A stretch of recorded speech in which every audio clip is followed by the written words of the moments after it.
guys, welcome to Dino's World. This year celebrates 25 years of Pulsar. Back in 2001, actually there was a motorcycle that took the market by storm, that believed in itself, that laughed at convention, that actually believed in just one thing, trying to deliver the pure thrill and intensity of motorcycling, and the Pulsar was born. And now 25 years later, I would say that this is not just India's favorite or most loved sport bike, this is the world's favorite Indian, and it makes us Indian motorheads truly proud that our Indian motorcycles are giving the Japanese counterparts or the other rest of the world a run for the money in terms of offering supreme value. This is the RS200, the only fully fared Pulsar that you can buy currently in the market. When it was first launched, it absolutely made people's jaw hit the ground with the RS400 concept, but it made to the market with the RS200 avatar, and still it offers something very unique in terms of quality, in terms of performance, in terms of pure Pulsar DNA, and something that you don't get very often at a price point where this is being offered. So today I'm here to give you a spec run through and a feature overview of the RS200 and featuring the new colorways that are on offer. But anyway, let's not waste any more time. Let's get started with this video, the RS200 in all its matchless glory. So me being a Pulsar fanboy, I'm dressed in the Pulsar attire celebrating this 25 years of legacy of Pulsar. So let's not waste any more time. Let's drift our focus to the RS200. From now on, there will be a slight change in presentation. People requested for a segment-wise review, so all the entire review will be split into segments. First, let's start with the design. Now, design was absolutely kick-ass and out of the world, purely chiseled bodywork with sharp cuts and creases, as you can see. This came more than a decade ago, imagine, and at that time it was way ahead of its time design concept that made people's jaw hit the ground. Now, twin projector layout up front, dual LED projector lights to offer best in class light throw. There have been ages where groups have been lost with some kind of battery failures or some kind of fuse failures, and the RS200 has been the savior that brought them home to safety with the incredible light throw it has on offer. And then pilot lamps, or you can say position lamps, LED lighting for turn blinkers, neatly laid out front windscreen. Now, I'm not a fan of this mirror stocks. They have been shortened. Earlier it was too protruding out. They can make it slightly shorter to make it slightly more sleeker and sportier. Then you have, I think, 37 mm telescopic forks up front to offer good ride quality. I wish they offered, I think it's about time this bike deserves USD forks because it's race competition. It's a more track focused motorcycle, though the riding ergonomics are like that of a sport tourer. This is primarily a track focus, supposed to be a track focused motorcycle with everyday practicality. Dual sport or dual channel ABS. ABS is operational on the front wheel as well as the rear wheel. The tires are MRF. Pedal disc, 300 mm pedal disc up front, I think 230 mm pedal disc at the back, and you have different ABS modes here as well, just like the updates that the rest of the bikes got. I love the 3D branding of Pulsar. The blue and white color looks absolutely stunning.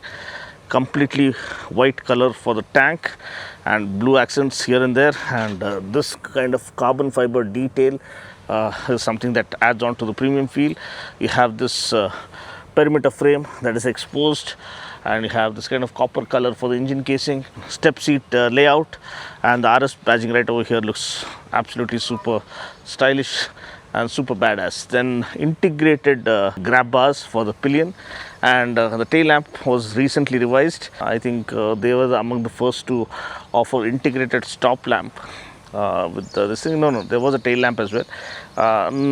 Didn't go really well with the audience, so they have done away with that, and now we have the stop lamp integrated into this one. Okay, and yeah, I love this subtle finish of the grab bars integrated into the tail section. Gas charge nitrox monoshock, and then you have a fat tire. I think this is a 140 section tire, MRF Nilo Grip Zapper S1, and these are tubeless tires. So this wraps up the design. As I told you, the handlebar, clip-on handlebars, and updated digital console. Okay, now the segment number 2 is ergonomics. seat height and ground clearance and tank capacity. Now as you can see, the ergonomics are very well sorted. You can see that I'm not too bent forward, it is not too committed or too aggressive or forward by a seating posture. It is like a sport tourer, like a Ninja 300 or a CBR 250R kind of a seating posture. In fact, it is better than CBR 250R. It's far more relaxing. You can see the clip-ons are raised, and you get a 13-liter tank. You get 810 mm of seat height, which means I can put both my feet on the ground, but if I want to flat foot, I have to make just a bit of a V adjustment, and then you have adequate amount of ground clearance. I think around 157 or 158 mm of ground clearance is sufficient. Anything above 150 is manageable. So this wraps up the ergonomics part. It's very well sorted, foot pegs are well positioned, and the clip-ons are perfectly set, and because you're riding with an upright seating posture, you can ride through the city, you can tour on this machine, and on the track this one becomes an absolute powerhouse of a machine.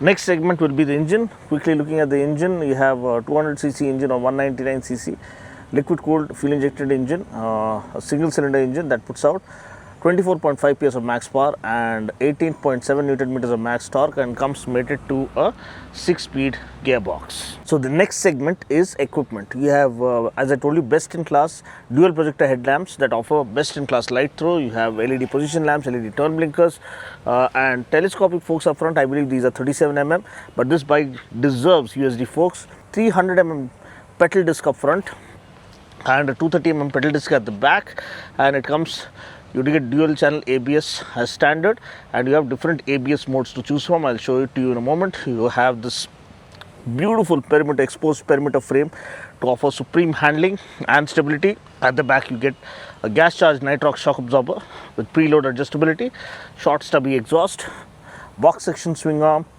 and beautifully laid out alloy wheels. This is the tail lamp layout, and here you have the new console that is neatly integrated into the dash, and you have neatly laid out carbon cues here. This one reminds me of the Pulsar NS400 dot matrix display, and as you can see, gear position indicator, rev counter, speedometer, odometer, trip meter, different rain modes are, different ABS modes are here. Now road, rain and off-road. So in rain, the ABS intervention is maximum to increase traction and to reduce slippage or skidding.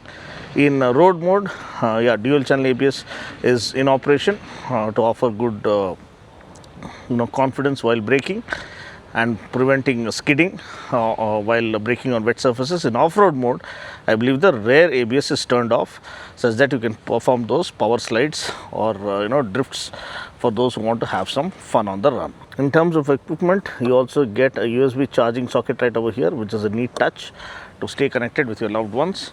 You can just mount a phone holder and connect your charger or connect your phone to the USB socket to charge your phone on the go. So the price of this bike or beastly beauty is 1,76,000 ex-showroom. This is one of the most expensive Pulsars where they haven't compromised or tried to reduce the price here drastically, because in fact I would say the NS400Z is very closely priced to this machine, but still this one has its own character, has its own fan base, and people love the RS200 for what it has on offer, and it still retains its own cult audience who await some kind of an update or an upgrade to make it even more menacing on the street as well as on the track. So that's pretty much it. This wraps up a quick overview of the Pulsar RS200. What do you think? Do you think it still packs a punch in terms of value? Do you think it's about time it deserved a major upgrade and a major overhaul? Feel free to comment below so that Bajaj can notice that, and in this defining year of celebration, they can give us what we are craving for. It's just a major overhaul for the RS200, or bring forth something like the RS400, which everyone has been hoping for and waiting for and rooting for all these years. But what do you think of the RS200 at this price point of 1.76 lakhs, still running through its lifespan and still staying alive in this heavily competing motorcycle segment? Feel free to comment below, let me know. I'll catch you guys in the next video, and I'm also featuring another color, so those cinematics I'm sure you would have loved watching through the course of this video. If you like this kind of segment wise presentation, feel free to give it a thumbs up and share the video around to support the channel. We are close to 1 million. I need your support to get there.